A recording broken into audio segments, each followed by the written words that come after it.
Hi, my name's Liz, and I've been caught reading. So it's that time of month again, time to do a wrap-up. Today, I'm going to talk about the 12 books that I read this month. So, let's get started. The first book that I read in the month of March was The Dream Thieves by Maggie Stiefvater.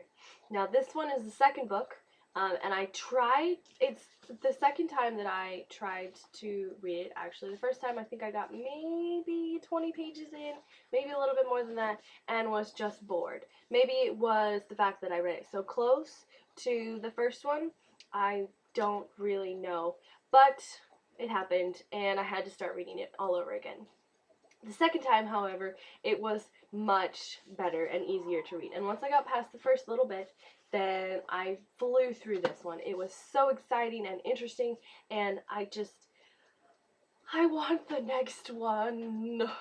The next book I read was Days of Blood and Starlight by Laini Taylor. Now this one is another sequel, and this one I had the same sort of sequel syndrome where I wasn't able to get very far in the first time I read it. I got stuck somehow. The first book is set in Prague, and it has a very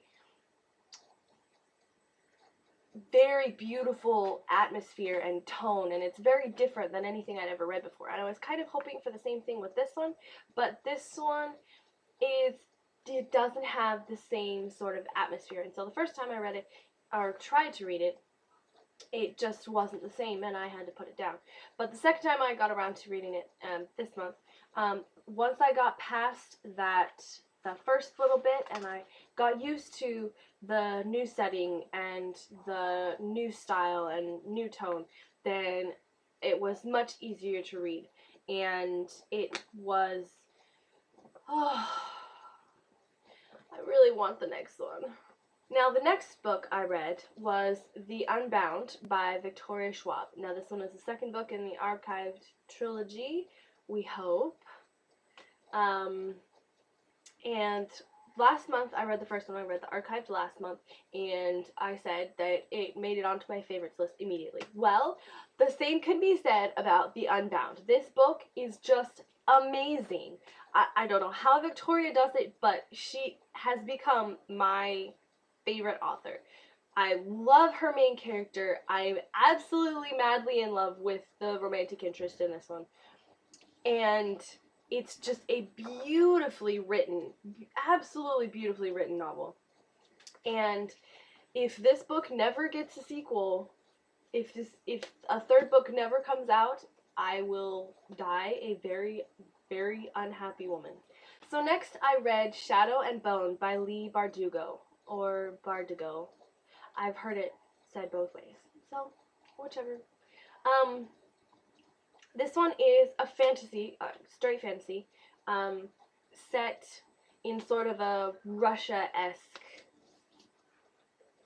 setting, which is a little unusual. It's not very common for a fantasy setting to be set in Russia. Usually it's, medieval England or Ireland, and occasionally there's some Asian thrown in there, but this one had a very unique and very interesting setting, and while it was a little bit hard to pronounce some of the names and words because I'm really not good at Russian, it was still a really good book, and I'm really excited to read the next one. Next, I read Late Eclipses by Seanan McGuire. Now, this is the first of 2 adult novels that I read this month, and it is the 4th book in the October Days series. Unlike most urban fantasy series, this one deals with just one aspect of urban fantasy. Most series have maybe vampires in one, and then the next book will have werewolves, and then maybe the next one will have the fae. This one, however, just focuses exclusively on the fae, and it's not Tinkerbell type fairies. These are definitely grown-up Celtic style fae, and they're not really nice. This one was better than the second one, which I really struggled with the second one, but it had a lot of good character development for the main character, and there was one or two things I wasn't happy with, but overall, it was a good novel, and I'm just waiting to pick up the next one. Next, I read Angelfall by Susan E. Now, Susan E. is a Korean American author, and that's kind of the reason that I picked this one up in the beginning. Also because it's got angels in it, and not your white-winged, fluffy, happy angels. Although those are good sometimes too. But no, these are warrior angels. And this one was really fast and easy to read. It's one of the shorter ones that I read this month. There are definitely some ick in here. There's monsters that she describes and things that happen to little girls that are not pleasant to read about. So it's not really for the squeamish or the faint of heart.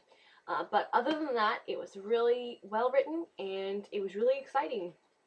And I really, really wanted her to end up with the guy in the end, and then she... Spoiler. So next, I read Origin by Jennifer L. Armentrout. And this is the fourth book in the Lux series, which I've been reading consistently once a month. This one has a very kind of embarrassing, guilty pleasure cover on it. Kind of embarrassing to be carrying around at work. Yeah. But aside from that, it was a very, very fast-paced and good novel, and I feel so bad for some of the things that happen to the main character, Katie. One of the really great things about this one is it's not just in the main character's point of view, it's also in the main guy's point of view.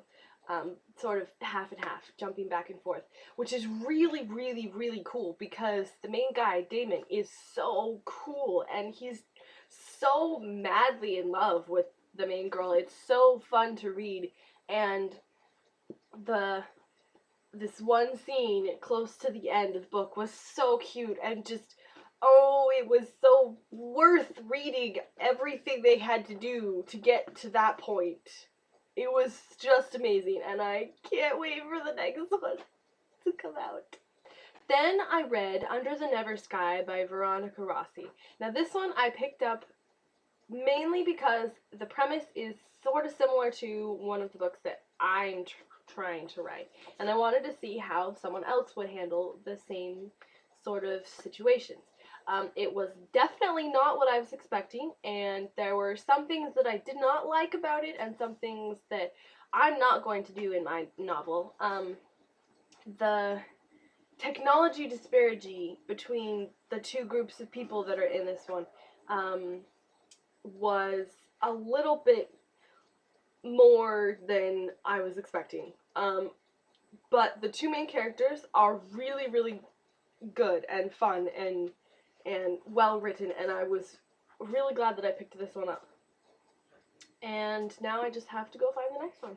So after that, then I read The World After, again by Susan E. Now normally I don't read, or I try not to read, sequels in the same month, because then I get sequelitis or whatever, and I usually end up putting the book down and having to pick it up months and months later, and it's really disappointing. But this one, after finishing Angelfall, I couldn't stop thinking about it and couldn't stop thinking about it, and I just had to pick the second book up. And I was so glad that I did, because it picks up right where the first one leaves off, and it's so intense and exciting, and I just love the main girl.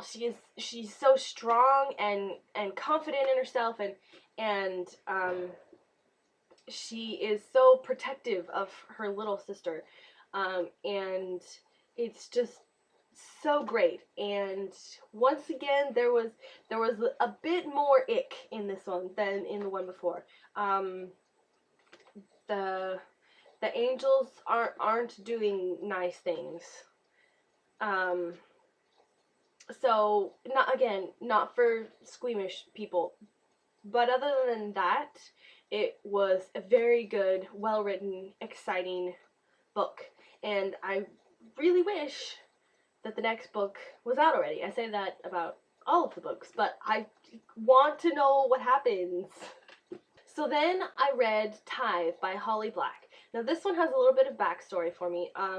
It's an older book. It came out in 2004, and I wanted to read it a long time ago.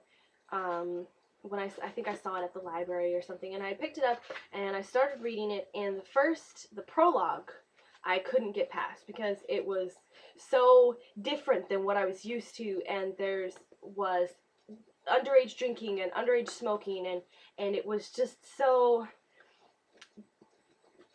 not what I wanted to read at the time. And so years later, I picked this up at the English bookstore, and I wanted to read it to be able to say I've read Tithe. So I picked it up and I started reading it, and once I got past the first little bit, once I got past that part, then it got good and exciting, and it was, some of the things were a little bit odd. The flow was kind of weird, and there were things happened that wasn't explained, and some of the motivations were a little bit off, but other than that, it was a pretty good book. I probably won't read the next two in the trilogy. However, I am glad that I can now say I've read Tithe. So next I read Night of Cake and Puppets by Laini Taylor. Now this is a short story that I read on my Kindle that takes place during the first book in the Daughter of Smoke and Bone trilogy. It's about the main character's best friend and her first date with the guy that she ends up in the series. And it is one of the most romantic, adorable, cute, just magical, wonderful first dates I've ever read about. And it was so cute and just so romantic and beautiful, and I want a first date like that. So the last book that I read in the month of March was Mr. Penumbra's 24-Hour Bookstore by Robin Sloan. This is the second adult book that I read, and I got it at the bookstore and then started reading it at breakfast the next day and finished it before going to bed that same day. This book is just phenomenal, and it is amazing, and it is so unique and wonderful, and it's kind of one of those hidden mystery type books, which I just love, and the whole thing just encompassed and explained my love for books just as much as the book lovers in this one, and I would recommend this book to everyone, even if just everyone needs to read this book. It's just amazing. Read it. Alright, so now for some quick stats. I read 12 books this month, like I said. Of those books, 7 of them were books that I had been planning on reading. That is out of 11 books that I had planned. However, some of those books didn't get read, mainly because they were either really, really humongous, like Words of Radiance by Brandon Sanderson, or they just didn't arrive in time for me to actually start reading them. I read a total of 4,114 pages. The longest book that I read was Days of Blood and Starlight at 517, which is still not quite as long as Crest, which I read last month, and that one is kind of my record for the year right now. And of all of these books, 2 of them made it to my favorite list, The Unbound and Mr. Penumbra's 24-Hour Bookstore. So that has been the March wrap-up video, and I will see you again next month. For now, I'm going to go back to reading.